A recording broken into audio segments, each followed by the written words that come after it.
ದಕ್ಷಿಣದ ಕಾಶಿ ಅಂತ ಹೆಸರುವಾಸಿಯಾದಂಥ ಅಣ್ಣಿಗೇರಿ ಆದಿಕವಿ ಪಂಪ ಹುಟ್ಟಿದ ಊರು.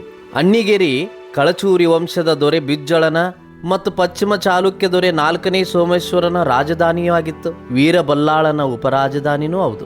ಕಲೆ, ಸಾಹಿತ್ಯ, ಸಂಸ್ಕೃತಿಯ ತವರೂರಾದ ಈ ಊರಿಗೆ ಅಣ್ಣಿಗ ಅನ್ನುವಂಥ ವ್ಯಕ್ತಿ ಕಟ್ಟಿಸಿದ ಕೆರೆಯಿಂದಾಗಿ ಅಣ್ಣಿಗೇರಿ ಅನ್ನುವಂಥ ಹೆಸರು ಬಂತು. ಈ ಊರಿನ ಒಳವಕ್ರ ಅಲ್ಲೊಂದು ಸುಂದರವಾದ ದೇವಾಲಯ ನಮಗೆ ಕಾಣಸಿಗ್ತದ. ಅದ ಅಮೃತೇಶ್ವರ ದೇವಾಲಯ.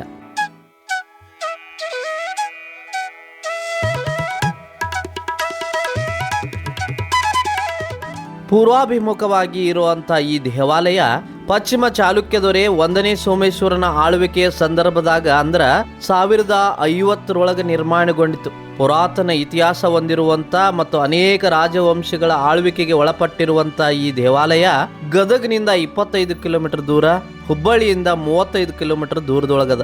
ಅಣ್ಣಿಗೇರಿ ರಾಜಮಹಾರಾಜರ ಕಾಲದಿಂದನೂ ಪ್ರಮುಖ ವಾಣಿಜ್ಯ ಕೇಂದ್ರ ಅನ್ನುವಂಥ ಹೆಗ್ಗಳಿಕೆಗೆ ಪಾತ್ರವಾಗ್ಯದ. 76 ಕಂಬಗಳಿಂದ ಕೂಡಿದ ಈ ದೇವಾಲಯ ದ್ರಾವಿಡ ಶೈಲಿಯಿಂದ ಕಂಗೊಳಿಸ್ತದ. ಕಲ್ಯಾಣದ ಚಾಲುಕ್ಯರು ನಿರ್ಮಾಣ ಮಾಡಿದ ಕಪ್ಪು ಕಲ್ಲಿನ ಈ ದೇವಾಲಯ ನೋಡುಗರ ಕಣ್ಮನವನ್ನ ಸೆಳೀತದ. ದೇವಾಲಯದ ಗಾಡಿಗಳು ಪೌರಾಣಿಕ ಚಿತ್ರಣಗಳ ಕೆತ್ತನೆಗಳನ್ನ ಒಳಗೊಂಡವು. ದೇವಾಲಯದ ಪ್ರಾಂಗಣಕ್ಕೆ ನಾವು ಪ್ರವೇಶ ಮಾಡಿದಾಗ 2 ದ್ವಾರಗಳು ಕಂಡು ಬರ್ತಾವ. ಒಂದು ಪ್ರವೇಶ ದ್ವಾರದ ಜಗಲಿಯೊಳಗ 2 ಕಲ್ಲಿನ ಕಂಬಗಳನ್ನ ಇರಿಸಲಾಗಿರುವುದರಿಂದ ಬಾಗಿಕೊಂಡ ಒಳಗಡೆ ಪ್ರವೇಶ ಮಾಡಬೇಕು.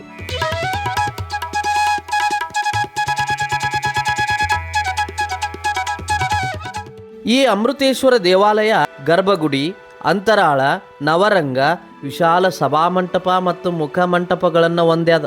ಇದು ಏಕಕೂಟ ದೇವಾಲಯ ಆಗಿದ್ರೂ ಕೂಡ 2 ಶಿಖರಗಳನ್ನು ಕಾಣಬಹುದಿಲ್ಲ. ಪ್ರತಿಯೊಂದು ಕೆತ್ತನೆಯೊಳಗೂ ಆಕರ್ಷಕ ಶಿಲ್ಪಕಲೆಗಳನ್ನ ನಾವಿಲ್ಲಿ ಕಾಣಬಹುದು. ಗರ್ಭಗುಡಿಯೊಳಗ ಸ್ವಯಂಭೂ ಶಿವಲಿಂಗ, ದ್ವಾರದೊಳಗ ರಾಜಲಕ್ಷ್ಮಿ ಶಿಲೆಯನ್ನ ಕಾಣಬಹುದು. ಸಭಾಮಂಟಪದೊಳಗ ಒಂದು ನಂದಿಯ ಮೂರ್ತಿ, ಸಭಾಮಂಟಪದ 4 ದಿಕ್ಕಿನೊಳಗೂ ಸುಂದರವಾದ ದ್ವಾರಗಳು. ದೇವಾಲಯದ ಪ್ರಾಂಗಣದೊಳಗ ಗಣೇಶನ ದೇವಸ್ಥಾನ, ಸಣ್ಣ ಪುಷ್ಕರಣಿಯನ್ನು ಕಾಣಬಹುದು. ಈ ದೇವಾಲಯವನ್ನ ನೋಡಬೇಕು ಅನ್ನೋವರಿಗೆ ಬಸ್ಸು, ರೈಲಿನ ಅನುಕೂಲಗಳದಾವು.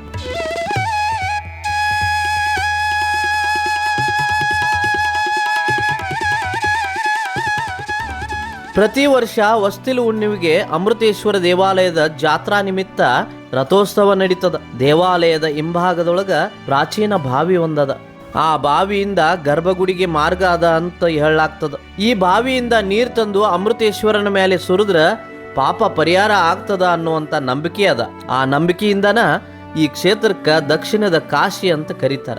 ಈ ದೇವಾಲಯದ ಬಗ್ಗೆ ಅಮೃತಲಿಂಗನಂತಹ ಗುಡಿ ಇಲ್ಲ ಅನ್ನುವಂಥ ನಾಣ್ಣುಡಿನೂ ಕೂಡ ಅದ.